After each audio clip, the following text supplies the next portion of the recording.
Okay, good evening everyone. For the round 8 press conference, we have special guests as usual. We have former world Blitz champion Lim Le from Vietnam, as well as Atusa from Iran, and then we have also Grandmaster Mohammed from Qatar, and you will find out why that is so special and why is he here for a second time and probably will be here for a few more press conferences. Actually, it happened to be very interesting, accidentally, that Iran and Vietnam happened to play each other in both the Open and the women's event today here at the Tromsø Chess Olympiad. So we have one representative from each side. And let me first ask Atusa, you're playing in the women's team. We had one of your teammates, Sarah, here a few days ago, and she talked a little bit about how your team prepared. But I'm really curious to find out how popular chess really is in Iran for women. I should say that the amount of chess schools in Iran are increasing each year, and it's really become popular, and the parents would like to have their kids know chess, and the chess is popular in Iran. So I think in next 5 or 10 years even the national team will be better because chess become more interesting for parents because they know the advantage of this game. Well, the Iranian women's team have been doing fantastically in the beginning. You were leading, in fact. You're still doing pretty good in the Olympiad. What's the secret that in a country where not that long ago, if we think of historically, chess was actually not only not supported but was forbidden, in just a couple of decades, all of a sudden you were one of the contenders, in fact, to win. What happened in these years? Yeah, you're right. Actually, I think it was a program for Iranian Chess Federation and also the support of parents. You will see, for example, the Chess Federation open every day, and the players come to Federation to work with each other. But as you know, to be professional, it needs more strong players and more history. So we just wait for better time. So would you be considering yourself a professional chess player today? Right now, yes, because I finished my study about a few months ago. What did you study in university? I finished my master's degree in sport management. Oh, congratulations. Thank you. Okay, let me turn to my other side, to Lim. You are known to be a fantastic Blitz player. Not only that you won the World Blitz last year, but you were a contender this year as well, and you finished 4th. Which is wonderful. How would you describe the biggest difference in playing Blitz or classical time control? It is quite different. In Blitz, you have to think fast and calculate fast, and I would say most of your moves are based on your intuition. So it's a bit more difficult to play Blitz, but in a good day, you can beat a lot of good players. And in classical, the good thing is that you have to prepare yourself for the game. So you have to look at your opponent's games and you have to make a good strategy. So in general, I enjoy playing both, and I think Blitz is also very fun to play nowadays. Well, let me introduce our guest who just arrived, and of course he doesn't need much introduction, especially in Norway. It's Grandmaster Simen Agdestein. Welcome. Thanks. Congratulations. You personally had a good day today. You won. Yep. And so did Norway. Yeah. So I think chess revolution took place in Norway in the past year. Oh, yes. That you witnessed, right? Yeah. The fact that NRK is here the whole time and broadcasting about 70 hours of live broadcast on chess. That's pretty much, I think, unheard of ever since the famous Fischer-Spassky match back in 1972. That's over 40 years ago. How do you live it through? What are your emotions about all of this? That's just fantastic. And it's very exciting too. Everyone thinks it's exciting. That's why it's such a success.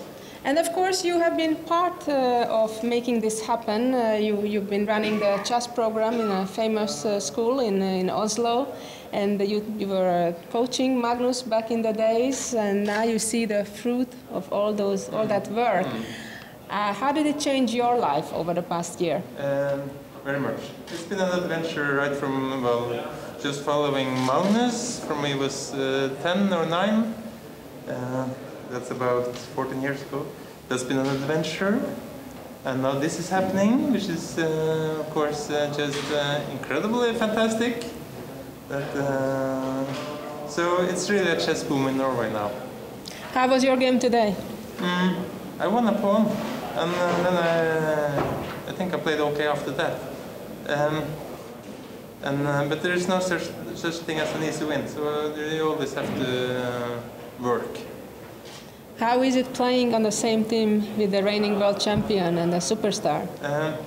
It's wonderful. For instance, we meet Italy, Magnus is black against Caruana, and we start with kind of 0-1 because he just wins out of nothing, which is just wonderful. We had an accident yesterday. It showed that which made him a little bit human and released the pressure on us a little bit, because sometimes you feel quite stupid yourself. And for instance, I made a mistake against Armenia, and then we lost 2.5, 1.5, 2.5 because of my mistake. So it's good to see that kind of everyone makes mistakes. Do you all prepare as a team, or rather do that individually? We do that individually, but we have a second, Yevgeny Romanov. He's trying to prepare us all. Magnus don't use him that much, but the other of us use him a lot. So that's very useful. And what about before the Olympiad? Did you have like a training camp, as it's customary in many countries? Yeah, the training camp in Kragerø Resort, and a very nice hotel. That was wonderful. We didn't work very much on chess, unfortunately. Not unfortunately, maybe it was okay. But that's kind of the Norwegian way. So that means just having fun, looking a little bit, and then we go and play some volleyball or just something, golf or whatever. Maybe it's a Norwegian way, because once upon a time you used to be actually a football player. Yep. And Magnus is also extremely athletic, and maybe he's not as competitive as you used to be, but loves to play football and basketball and some other sports. We're all into sports. The whole team loves to do so. They play soccer every day, every evening. They play soccer, except from me, because I have a bad knee. But they go play soccer at 9 o'clock every day. How about hiking? I know Tromsø is a very known place, an ideal place to do that. Yes, that's wonderful. It's perfect. Everyone should really go up on some of those peaks. That's just fantastic. But it takes a while climbing some of those peaks. I mean, 5 hours walk, some of them. But that's wonderful. We've been up on at least one of them. Well, that's wonderful. I wish the best of luck to the Norwegian team. I know you have some other media commitments, so you're welcome to stay, or if you need to go, we understand as well. Okay, Thank you so much, Simon. So let me turn back to our other guests here. Lima, we were talking about Blitz and classical chess. Let's talk a little bit about this particular Olympiad. You're an experienced player at Olympiads. How many did you play so far? This is my fourth, actually my fifth, I think. I have been playing for my national team since 2006 in Turin, and I have been playing on ball 1 since 2010, so I have some experience already, and I always enjoy playing for my team, and I like this Olympiad a lot because this is a good chance for me to play against other top opponents. And our team are not doing as well as the last time, but hopefully the next few matches we will do better. But how are you doing today in this match? Today I think I played quite okay. In the middle game it was complicated, but somehow I outplayed my opponent, and he blundered something, and I managed to kind of checkmate him with my rook and queen. So and our team is winning the match too, so it's quite good. But I think we have a lot to improve in the next few days. You are one of the players who are combining their higher education with playing semi-professionally, I guess. How do you do that? You're studying at Webster University, and I know you're getting excellent grades. Yeah, thank you. Yeah, you're right. I'm studying in Webster University in Spice, in your institution. And, well, I receive a lot of help from you. You help me for the training and all the things, so I can try to combine studying and working on chess at the same time. So I try to work very hard on chess to improve my rating in the future, and also I like finance, so that's what I'm studying in Webster, and I very much enjoy it. Okay, thank you. Let's talk just one more question about the Iranian ladies. What was your prediction before, what was your goal before the competition started? Okay, 2 years ago we got a 9th rank, and it was fantastic. It was our best result. I think this year, okay, we try to be in top 10. Okay, I wish you best of luck. And I think now it's time to get to an exciting part of this press conference. Namely, there has been a very generous offer by the Qatar Masters Open in that 10 lucky winners will win a free trip to attend that perhaps the strongest event of the year with over $110,000 in prizes. And we have the chief organizer here, Mohammed, and the two boxes, the two magic boxes. One is blue, one is pink. And the purpose of that is that there will be 5 lucky ladies and 5 lucky guys whose names will be pulled out of these boxes. Not all at once. We'll pick... Yeah, 1, 2 every day. Yeah? 2. We'll pick 2 today, and then 2 tomorrow as well, and then 1 more on the final day. So we'll get to that now, Mohammed. You ready? Okay, so we'll open the boxes? Yes, first. Men first. Men first? Okay. Okay, let's do men first. Let's hope this opens. Okay, I'm not looking. I'm just randomly taking one. Okay, here it is.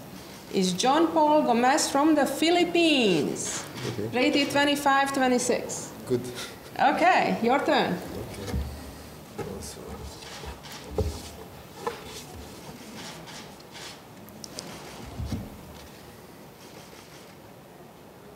Tikia Gara from Hungary, 2-3-2-1. Okay, 2 lucky winners. I'm sure both of them will be extremely happy tonight when they find this out. And we have 2 more, right? Or just 1? Just 1 each. Okay, very good. Okay, so then here we are, and that's the end of the press conference for tonight. Please follow the games tomorrow live on Tromsø24.com, as well as the commentary. Bye-bye.